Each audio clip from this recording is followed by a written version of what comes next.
Part 33 कोलोइडों के अनुप्रयोग।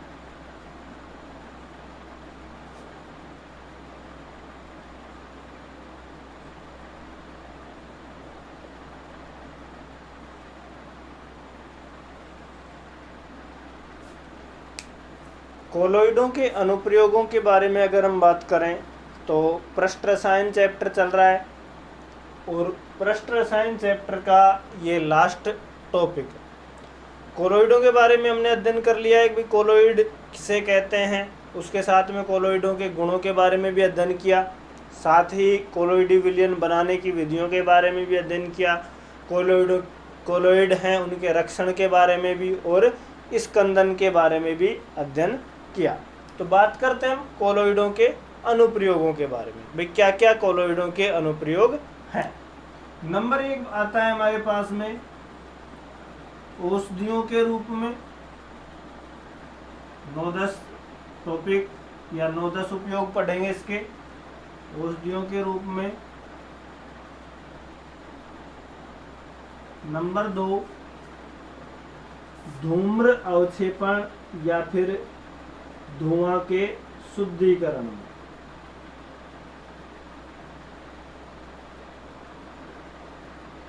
Number 3 वाहित मल उपचार में या वाहित मल निष्कासन भी बोल सकते हैं।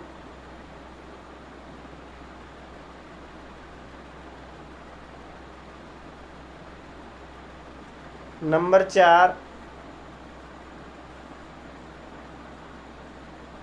रबड़ व्यवसाय में।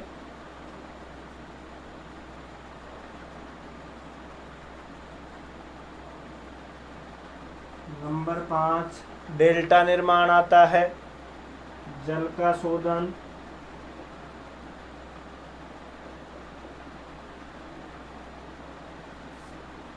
नंबर 6 डेल्टा निर्माण।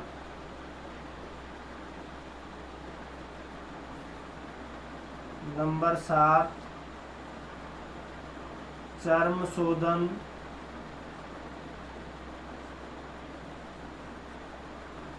नंबर 8 कृत्रिम वर्षा में।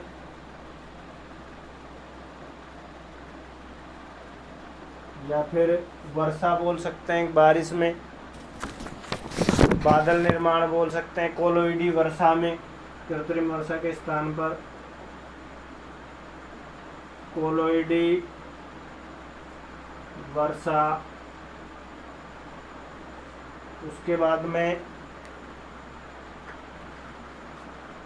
फोटोग्राफी के अंतर्गत रक्त के स्कंदन में और आकाश का नीला रंग। इन पॉइंटों के बारे में हम क्या करेंगे, इसके अंतर्गत अध्ययन करेंगे। आकाश का नीला रंग 9वां पॉइंट।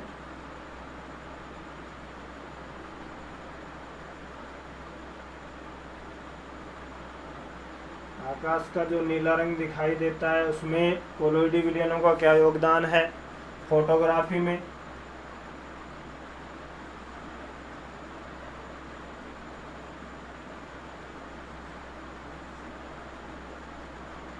और जो लास्ट टॉपिक आता है हमारे पास में चर्म शोधन हो गया। उसके बाद में लास्ट आता है हमारे पास में रक्त के स्कंदन।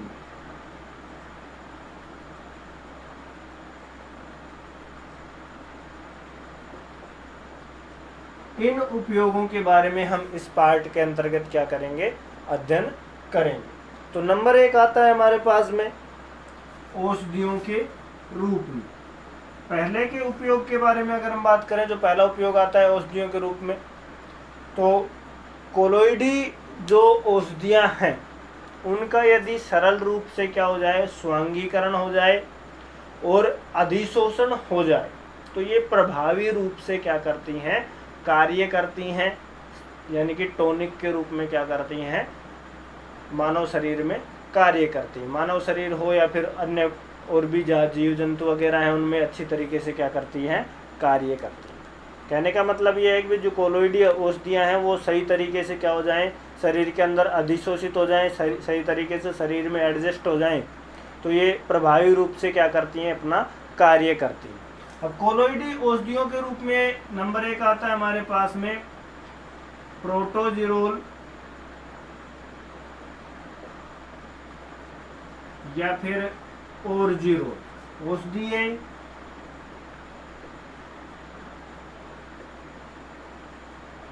प्रोटोजिरोल या फिर ओर्जिरोल। अब प्रोटोजिरोल या फिर ओर्जिरोल किसे कहते हैं? चांदी है, चांदी के रक्षित कोलोइडों को हम क्या कहते हैं? प्रोटोजिरोल या फिर ओर्जिरोल कहते हैं। चांदी के रक्षित कोलोइडों को क्या कहा जाता है? प्रोटोजिरोल या फिर ओर्जिरोल कहा जाता है। इसका जो उपयोग किया जाता है, चांदी के जो प्रोटोजिरोल या ओर्जिरोल है, इसका उपयोग किया जाता है आँखों की जो पलकें हैं, आँखों की पलकों में जो रोग उत्पन्न होते हैं, उनके उपचार के रूप में किसका उपयोग किया जाता है? ओर्जिरोल या फिर प्रोटोजिरोल कोलोइडी औषधियों का उपयोग किया जाता है। इसी प्रकार नंबर 2 अगर हम बात करें, कोलोइडी स्वर्ण है या कोलोइडी कॉपर है या फिर आयरन है, कैल्शियम है, जिंक है, आदि जो तत्व हैं, इनको कोलोइडी औषधियों के रूप में स्वास्थ्यवर्धक टॉनिक के रूप में क्या किया जाता है? उपयोग में लिया जाता है, स्वास्थ्यवर्धक टॉनिक के रूप में। सुना भी होगा कि भाई डॉक्टर वगैरह के पास में जाते हैं, कई बार बोलता है कि भाई तुम्हारे तो आयरन की कमी हो गई या फिर कैल्शियम की कमी हो गई, तो डायरेक्ट तो देता नहीं कि भाई लो आयरन की कमी हो गई, भाई लो ये लोहा लो, ये खा लो, पूर्ति हो जाएगी। तो वो क्या करता है, जो कोलोइडी औषधि के रूप में जो आयरन है उसका सॉल्यूशन देता है सिरप के रूप में, या फिर कैल्शियम की कमी है तो कैल्शियम का, कोलोइडी भस्म वगैरह होती हैं तो उनका क्या किया जाता है? उपयोग किया जाता है। तो दूसरा पॉइंट भी समझ में आ गया होगा कि भाई कोलोइडी भस्म है, कोलोइडी स्वर्ण है या फिर कॉपर है, आयरन है, कैल्शियम है, जिंक है, इनका उपयोग किसके रूप में किया जाता है? स्वास्थ्यवर्धक टॉनिक के रूप में उपयोग किया जाता है।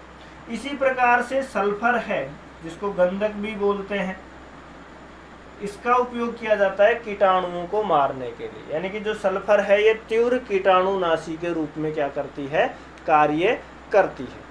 इसी प्रकार एंटीमनी है, एंटीमनी का जो उपयोग किया जाता है, काला अजार है, काला अजार नामक रोग होता है, उसके उपचार में किसका उपयोग किया जाता है? एंटीमनी का उपयोग किया जाता है। एंटीमनी का उपयोग किसमें किया जाता है? काला अजार के उपचार के रूप में एंटीमनी का उपयोग किया जाता है।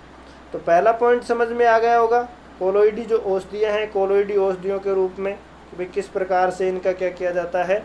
उपयोग किया जाता है।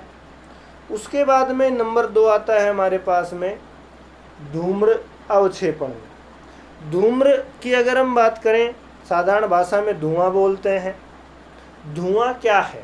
तो धुआं की अगर हम बात करें, वायु के अंदर परिक्षिप्त कार्बन कणों का क्या है? एक कोलोइडी तंत्र है। धूम्र अवक्षेपण की बात करें, धुआं क्या है?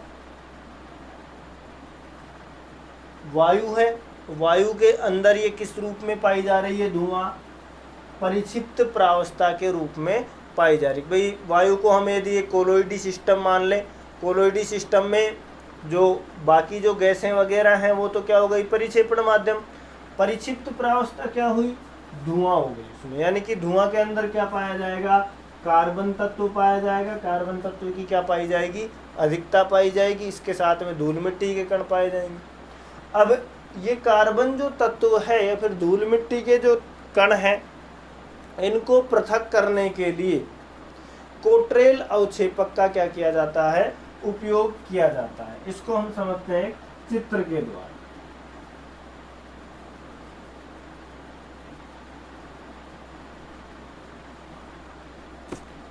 जो बड़ी बड़ी फैक्ट्रियां वगैरह होती हैं तो उनमें जो धुआं का जो निकास होता है, भाई धुआं बहुत अधिक मात्रा में निकलती है फैक्ट्रियों में।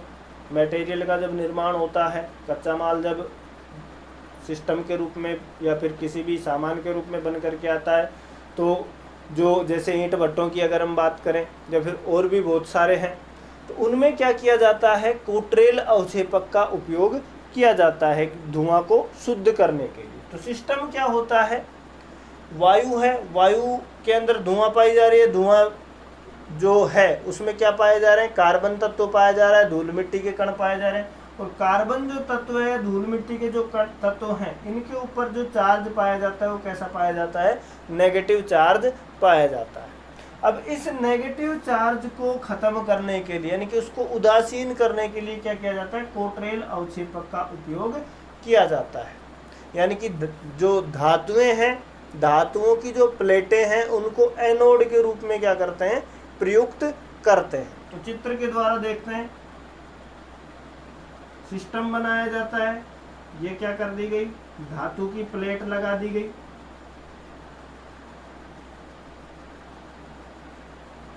और यहां से क्या किया जा रहा है, उच्च विद्युत धारा प्रवाहित की जा रही है, ये नीचे तक जा रही है।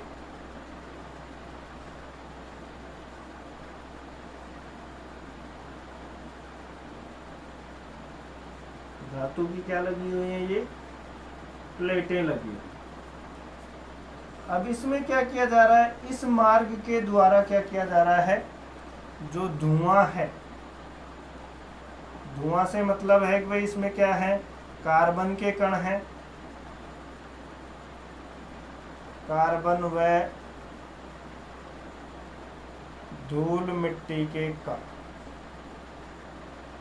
इनको क्या करवाया जा रहा है, इस मार्ग के द्वारा क्या करवा रहा है, प्रवेश करवाया जा रहा है। उसके बाद में ये जो कण है, धूल मिट्टी के कण हैं, यहाँ इससे क्या करेंगे, टकराएंगे, टकराएंगे तो क्या होगा, ये यहाँ पे अर्थिंग लगा देते हैं। इधर से धूल मिट्टी के कण आ रहे हैं, धूल मिट्टी के कण आ रहे हैं, तो क्या होगा, वायु भी आ रही है साथ में। यहाँ पे उच्च विद्युत धारा क्या की जा रही है, प्रवाहित की जा रही है धातु में, यानी कि पॉजिटिव चार्ज है, कार्बन है, धूल मिट्टी के कण, इन पर कैसा चार्ज पाया जा रहा है, नेगेटिव चार्ज पाया जा रहा है।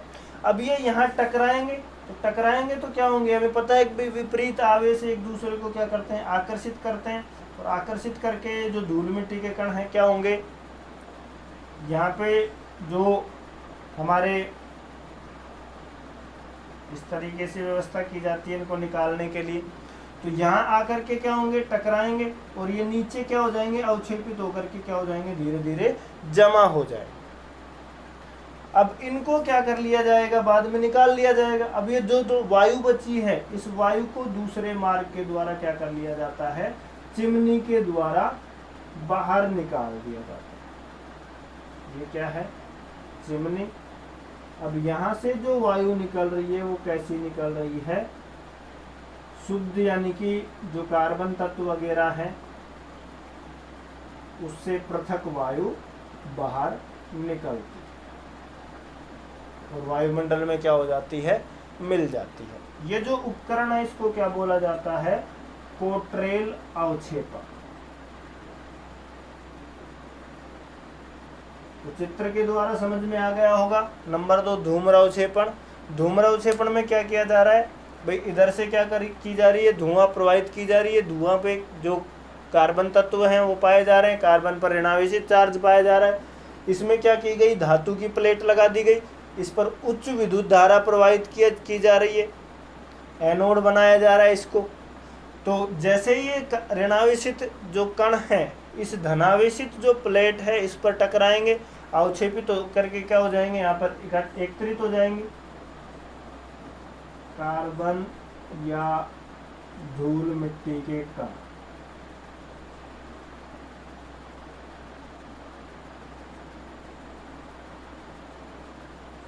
यहाँ पर आकर के क्या हो रहे हैं, एकत्रित हो जाएंगे, और जो वायु है शुद्ध होकर के चिमनी की सहायता से क्या हो जाती है, बाहर निकल जाती है। तो यहाँ पर भी कोलोइडी जो सिस्टम है उसका क्या किया जा रहा है, उपयोग किया जा रहा है। उसके बाद में आता है नंबर 3 हमारे पास में, वाहित मल निष्कासन। इस चित्र को आप वीडियो को पॉज करके नोट कर सकते हैं या फिर स्क्रीनशॉट ले सकते हैं। वाहित मल निष्कासन की अगर हम बात करें, जल है यानी कि जो सीवरेज वगैरह का जो पानी आता है, नालियों का जो पानी आता है, उसमें मैल वगैरह पाया जाता है, और जो ये मैल पाया जा रहा है इसमें धूल मिट्टी के कण भी पाए जाएंगे। ये जो मैल होता है इस पर ऋणावेशित क्या होता है, चार्ज पाया जाता है। कुछ धनावेशित कण भी पाए जाते हैं, कुछ ऋणावेशित, यानी कि ऋणावेशित कणों की जो मात्रा होती है वो क्या होती है, अधिक होती है। अब इन वैद्युत जो कण पाए जा रहे हैं अलग अलग आवेश वाले, इनको पृथक करने के लिए वैद्युत कण संचलन विधि का उपयोग किया जाता है। कौन सी विधि का उपयोग किया जाता है, वैद्युत कण संचलन विधि का उपयोग किया जाता है। किसमें, वाहित मल के निष्कासन। वैद्युत कण संचलन विधि क्या है, इसके लिए हम पीछे पढ़ चुके हैं, तो जिन भी विद्यार्थियों ने नहीं देखा है डिस्क्रिप्शन बॉक्स में लिंक दे दी गई है, उस पर क्लिक कर सकते हैं, या फिर कोने में जो आई बटन दिखाई दे रहा है उस आई बटन पर क्लिक करके भी आप जो वैद्युत कण संचलन विधि है उसको देख सकते हैं। तो वैद्युत कण संचलन विधि के द्वारा क्या किया जाता है, उपयोग, इसका जो वाहित मल निष्कासन है इसका क्या किया जाता है, शुद्धिकरण किया जाता है, यानी कि विद्युत धारा प्रवाहित की जाती है। एक तो इलेक्ट्रोड के रूप में कैथोड लगाया जाता है और दूसरा एनोड लगाया जाता है। अब जैसे ही कैथोड और एनोड लगाएंगे, विपरीत आवेशित जो कण हैं क्या होंगे, एक दूसरे जो आवेश है यानी कि जो नेगेटिव चार्ज वाला होगा वो पॉजिटिव पर जा करके अवक्षेपित हो जाएगा, और पॉजिटिव चार्ज वाला नेगेटिव इलेक्ट्रोड पर जा करके क्या हो जाएगा, अवक्षेपित हो जाएगा। इस प्रकार दो अलग अलग ढेर लग जाएंगे, यानी कि एक तो अवक्षेप का लग जाएगा, जल अलग निकल करके आ जाएगा। तो जल को सिंचाई के रूप में उपयोग में ले लेते हैं, और जो अवक्षेप होता है उसको खाद वगैरह के रूप में खेतों में क्या कर लिया जाता है, उपयोग में ले लिया जाता है। तो वाहित मल निष्कासन समझ में आ गया होगा। वाहित मल निष्कासन में क्या किया जाता है, वैद्युत कण संचलन विधि का उपयोग किया जाता है, यानी कि जो धातुओं के इलेक्ट्रोड लगाए जाते हैं, एक कैथोड के रूप में उपयोग में लिया जाता है और दूसरा एनोड के रूप में। अब जो विपरीत आवेशित जो आयन है किसमें पाए जा रहे हैं, जो सीवरेज का जो पानी है, नालियों का पानी, उसमें पाए जा रहे हैं। तो उसमें क्या होंगे, जैसे विद्युत धारा प्रवाहित करेंगे अलग अलग विपरीत आवेशित चार्जों पर जाकर के क्या हो जाएंगे, स्कंदित हो जाएंगे, जल बचेगा, जल अलग हो जाएगा, और जो अवक्षेपित जो मटेरियल है उसको खाद के रूप में उपयोग में ले लेते हैं, और जल को किसके रूप में उपयोग में ले लेते हैं, सिंचाई के रूप में उपयोग में ले लेते हैं। उसके बाद में नंबर 4 आता है हमारे पास में, रबड़ उद्योग में या फिर रबड़ व्यवसाय में।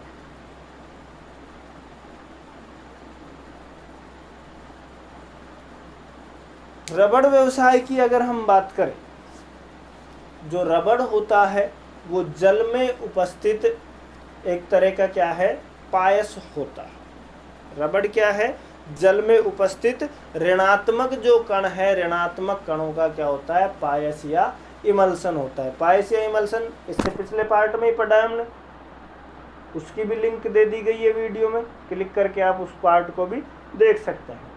तो रबड़ क्या है, रबड़ एक तरीके से जल में उपस्थित ऋणात्मक कणों का क्या है, एक पायस होता है, और इसे हम क्या कहते हैं, रबड़ क्षीर कहते हैं, यानी कि लैटेक्स कहते हैं। जो कच्चा रबड़ होता है उसको हम क्या कहते हैं, रबड़ क्षीर या फिर लैटेक्स कहते हैं। अब ये जो रबड़ क्षीर है इसको क्या करते हैं, उबालते हैं, तो इसके ऊपर एक प्राकृतिक रूप से क्या पाई जाती है, प्रोटीन की रक्षक परत पाई जाती है।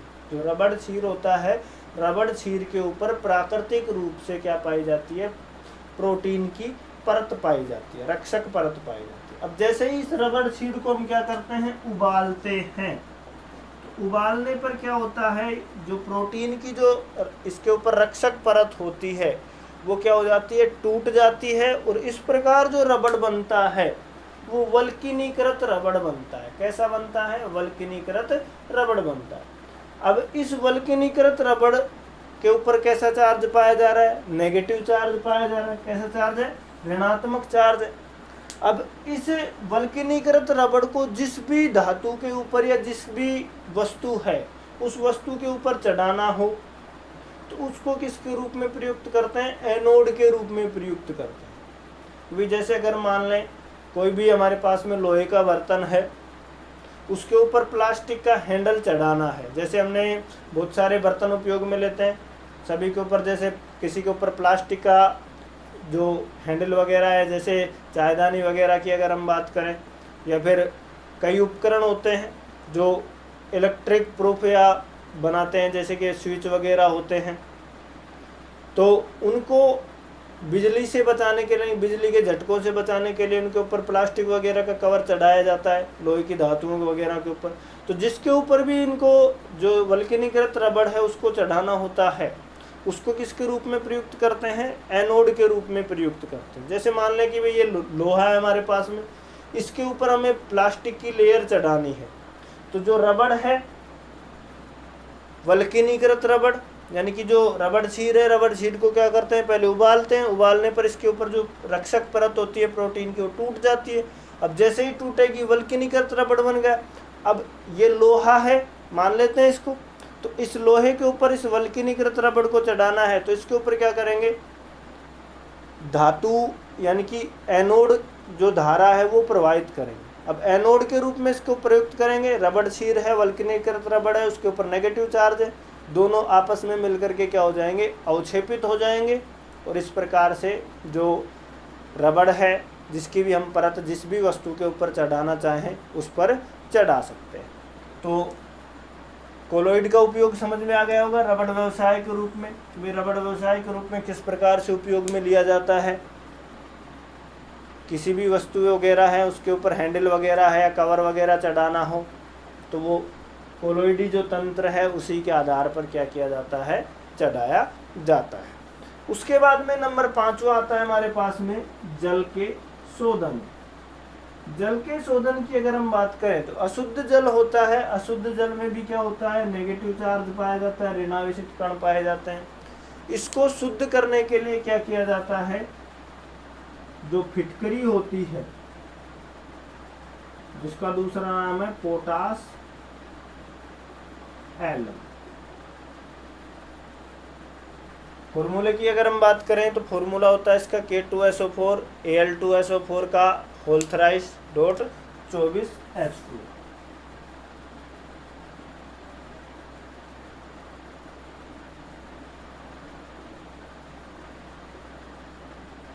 ये किसका फॉर्मूला होता है, फिटकरी का, या फिर क्या बोल सकते हैं इसको, पोटास एलम बोल सकते हैं, उसका क्या होता है, फॉर्मूला होता है। तो जल के शोधन की अगर हम बात करें, अशुद्ध जल है, अशुद्ध जल में मिट्टी के कण होते हैं, बैक्टीरिया वगैरह पाए जाते हैं, और इन कणों के ऊपर क्या पाया जाता है, ऋणावेश पाया जाता है, और इनको पृथक करने के लिए क्या किया जाता है, इनमें फिटकरी, दूसरा नाम क्या है, पोटास एलम मिलाया जाता है। तो इसमें उपस्थित जो पोटेशियम के जो कण है, धनावेशित कण है, साथ ही एल्युमिनियम आयन है, ये क्या करते हैं, धनायन के रूप में कार्य करते हैं, और जल में उपस्थित अशुद्धियों से क्रिया करके उनको क्या कर देते हैं, अवक्षेपित कर देते हैं, और इस प्रकार जो जल हमें प्राप्त होता है वो कैसा होता है, शुद्ध जल प्राप्त होता है। तो 5 पॉइंट समझ में आ गए होंगे आपको। औषधियों के रूप में हमने पढ़ा, धूम्र अवक्षेपण के रूप में, वायुमल निष्कासन के रूप में, रबड़ व्यवसाय और जल शोधन के बारे में। उम्मीद है ये सारे समझ में आए होंगे। उसके बाद में जो वीडियो का नेक्स्ट पार्ट आएगा उसमें हम डेल्टा निर्माण और बाकी के जो पॉइंट वगैरह हैं उनके बारे में अध्ययन करेंगे। तो यदि वीडियो पसंद आए तो वीडियो को लाइक करें, कमेंट करें, चैनल को सब्सक्राइब करें व अधिक से अधिक शेयर करें। मिलते हैं वीडियो के नेक्स्ट पार्ट में। धन्यवाद।